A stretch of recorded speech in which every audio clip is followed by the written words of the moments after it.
mokile kelama esalima mibuhe bele olelo ye banite. Mbote balandi ya Vuvam Télévision pe boye ibolamu na émission mokolo mwalelo. Émission mokolo mwalelo oyo ekelama na likanisi ya kotangisa biso na bino manaka nini calendrier négro africain oyo ezali manaka ya bokoko ya baindo ya solo tolobaka tango nyonso moto yambo ete asala likambo na ye akoluka koplanifie yango akosala ngo mokolo nini na ngonga nini pe na sanza nini yango etindaki bato ya mayele bakoka bongo kosala manaka nde manaka wana esalemaki kolandela bato na ba événement historique ya minene oyo ezalaki caractérisé pa na bango etindaki bakoko na biso bakoka bongo kosala manaka ya bokoko ya baindo. Calendrier négro africain oyo tolobelaka awa na émission mokolo mwalelo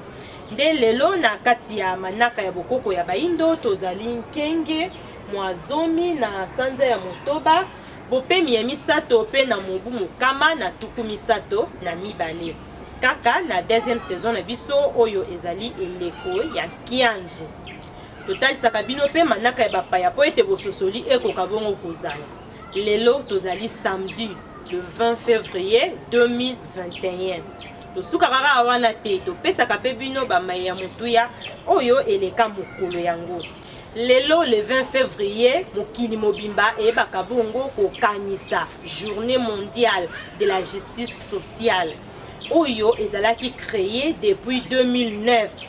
pona ko rappeler na gouvernement ya mboka nyonso ete azali na engagement ya kolongola population na ye na kati ya pauvreté pe chômage pe yango wana ezali ba priorité ya gouvernement nyonso na kati ya programme na ye azali kosala journée mondiale de la justice sociale nde ezalaka célébrer lelo le 20 février ya année nyonso wana ezalaki événement du jour oyo tokumbelaki bino na émission mokolo mwalelo totombela pe lisusu na banso ba botama lelo le 20 février bambutukulu ya mbote yo muto botama lelo kasi okomeli biso te sepelaka na ndako bisiko ozali kasi mbala ya sima contactez Vuvam Télévision na ba numéro oyo eza affiché na se ya ba etando na bino po ete Vuvam Télévision pe atanga yo ekembela pe lisusu yo po ezali mokolo na yo botondi penza bino botondi mingi nde bozali kokoba kolanda biso tolanda lisusu video du jour oyo tokumbeli bino lelo ayebake omoni zolo ndenge ezali pona expliquer bino malamu nzoto ndenge eza boye tata mokele abongisaki eloko mabe monguna azoya ndenge azokota OCC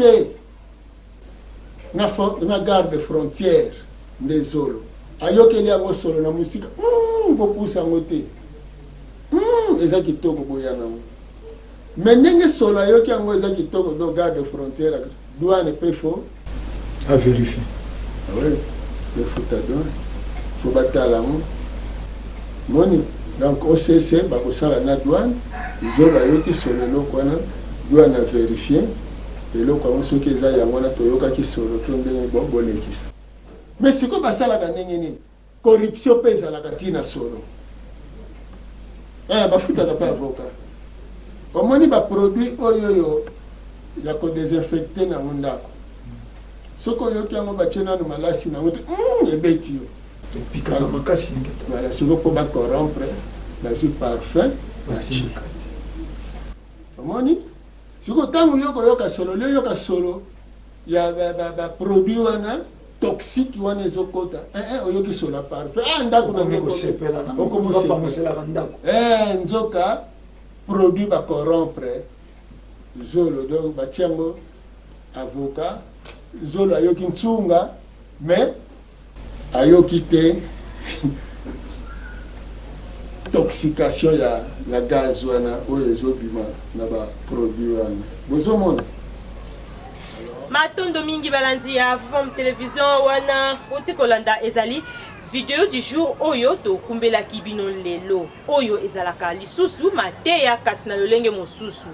yo simbi nini biso to simbi nini message nini oyo et attirer yo na kati ya vidéo du jour wana simba pe salela soki tokomelaki bino na kati ya bandako otika ete totonda mpenza équipe technique mobimba ya Vom télévision oyo basalaki tokomela bino na nsima ya bilili tozalaki na tata mbala mantiala bango oyo basungaki biso niongo abundu tokomela bino na kati ya bandako na lolenge tokomeli bino kimia ya fumu kimbangu kimia ya balongo pe bakoko ekoka bongo kotikala na kati ya bino na kati ya mabota mabino biso na bino tokutani na mikolo mizali koya kenge elamu na mabota mabino bonso